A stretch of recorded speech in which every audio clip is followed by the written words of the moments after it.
प्रिय मित्रों, जय श्री कृष्ण। मैं हूं आचार्य डॉक्टर विष्णु कुमार मिश्रा और आपका मुहूर्त ज्योतिष के इस दिव्य एपिसोड पर बहुत बहुत स्वागत करता हूं। तो आज मैं इस खास वीडियो पर विषय पर चर्चा करूंगा। बैंकिंग सेवा में भेजने वाले वो कौन से ऐसे ग्रह हैं जो बैंक का उच्चाधिकारी बनाते हैं या बैंक का प्रबंधक बनाते हैं, ये बैंक मैनेजर वगैरह बनाते हैं, या बैंकिंग सेवा से जुड़े हुए किसी भी कार्य में जो भेजते हैं वो जन्म कुंडली में कौन से ग्रह योग होते हैं, जन्म कुंडली के कौन से भाव हैं। मैं इन सब विषय वस्तुओं की आपसे विस्तार से चर्चा करूंगा।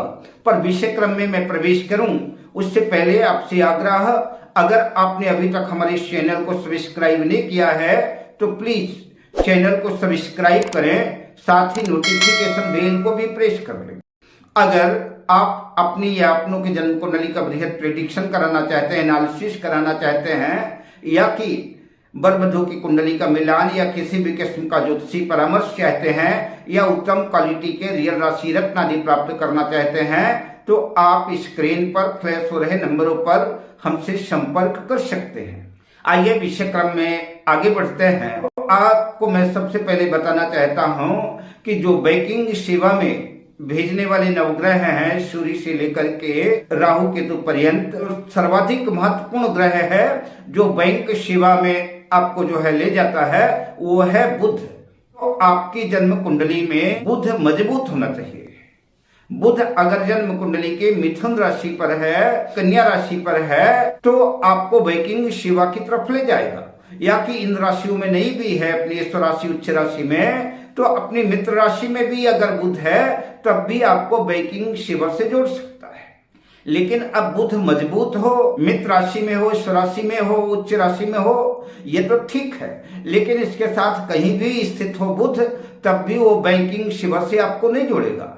तो बैंकिंग सेवा से जोड़ने के लिए जन्म कुंडली में कुछ विशिष्ट 12 भाव में वो भाव है, तो वो किन भावों से जब संबंध स्थापित करेगा बुध तब आपको बैंकिंग सेवा में भेजेगा। तो आइए मैं आपको अब उन भावों की भी चर्चा कर देता हूँ। प्रायः मैं हर वीडियो में, हर एपिसोड पर आपसे कहा करता हूं कि जन्म कुंडली में लग्न और लग्नेश जितना मजबूत होगा, जितना स्ट्रांग होगा, तो हर क्षेत्र में उतनी ही ज्यादा सफलता के मार्ग प्रशस्त होंगे। तो यह जन्म कुंडली का लग्न भाव है। इस लग्न भाव को जो है मजबूत होना चाहिए, स्ट्रांग होना चाहिए। और बुध अगर इसी लग्न में 3 नंबर या 6 नंबर लिखा है, या कि बुध बैठा है मित्र राशि में, तब भी आपको जो है बैंकिंग सेवा से ये जोड़ेगा। ये जन्म कुंडली का द्वितीय भाव, वाणी आदि का भाव तो है ही है, ये आपके बैंक बैलेंस का भाव है, ये आपके स्थायी प्रॉपर्टी का भाव है। तो अगर बुध यहाँ भी स्थित होता है, या कि लग्न से संबंध स्थापित करता है किसी भी तरह का, चाहे राशि परिवर्तन का हो, या कि द्वितीय भाव से बुध किसी भी तरह का संबंध स्थापित करता है, या कि बुध द्वितीय भाव में स्थित है, तब भी आपको बैंकिंग सेवा से जोड़ेगा। जन्म कुंडली का ये तृतीय भाव, जन्म कुंडली का ये तृतीय भाव आपके शौर्य का भाव है, आपके पराक्रम का भाव है। और ज्योतिष के ग्रंथों में तो इतना कहा गया है, यहाँ तक बताया गया है कि अगर जन्म कुंडली का तृतीय और तृतीय भाव कमजोर है तो आप सरकारी नौकरी के तो बात छोड़िए, प्राइवेट नौकरी के भी लाले पड़ जाते हैं। तो जन्म कुंडली का ये तीसरा भाव भी मजबूत और स्ट्रांग होना चाहिए।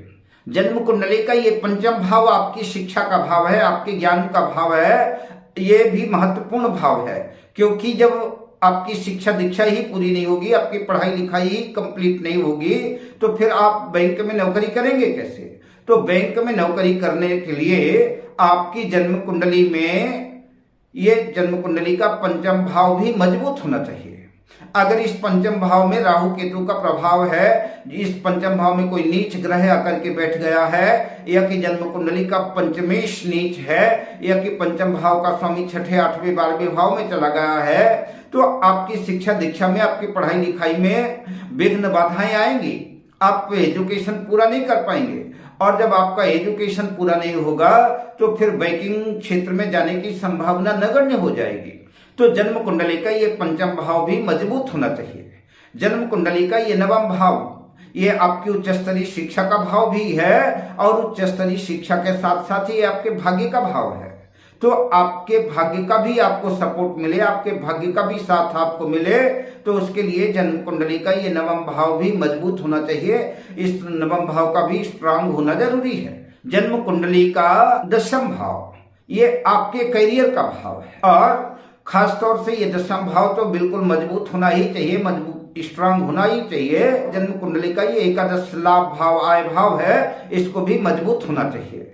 तो बुध अगर लग्न से संबंध स्थापित करता है या कि लग्न में स्थित है और या कि बुध किसी तरह से जन्म कुंडली के द्वितीय भाव से संबंध स्थापित करता है या कि द्वितीय भाव में स्थित है या कि जन्म कुंडली में बुध पंचम भाव में स्थित है और दशम भाव से संबंध बनाता है, दशम भाव से राशि परिवर्तन है या कि दशमेश और पंचमेश की बुध के साथ युति है या कि जन्म कुंडली के नवम भाग्य भाव से भी बुध संबंध बनाता है या कि नवम भाव में भी बुध स्थित है या कि जन्म कुंडली के दशम भाव में दशमेश के साथ या कि नवमेश के साथ लग्नेश आदि अगर दशम भाव में बैठे हैं और किसी भी तरह से बुध संबंध बनाता है, दशमेश से संबंध बनाता है, तो आपके बैंकिंग के क्षेत्र में जाने की उतनी ही अधिक संभावनाएं बढ़ेंगी और आप बैंक में अपनी सेवा प्रदान कर सकेंगे।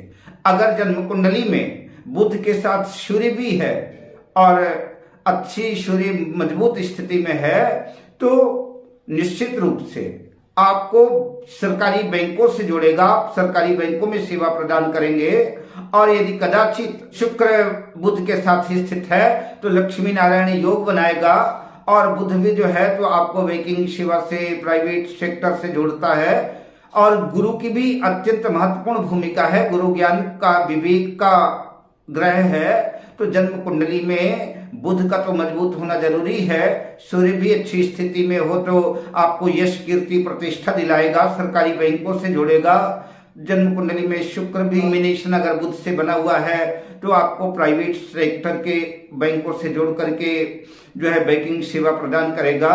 जन्म कुंडली में गुरु का भी मजबूत हो और राहु भी, सॉफ्टवेयर इंजीनियर वगैरह इसके क्षेत्र में राहु की भी अपनी भी महत्वपूर्ण भूमिका है। तो जन्म कुंडली में अगर आपका बुध का जो है तो लग्न से, द्वितीय भाव से, पंचम भाव से, नवम भाव से, दशम भाव से किसी भी तरह का अगर संबंध बनता है दशमेश के साथ बुध का, तो आप निश्चित रूप से बैंक में अपनी सेवा प्रदान करेंगे और आपकी ख्याति प्राप्त होगी, आप मान सम्मान प्राप्त होगा और दौलत, शोहरत सब कुछ अर्जित करेंगे।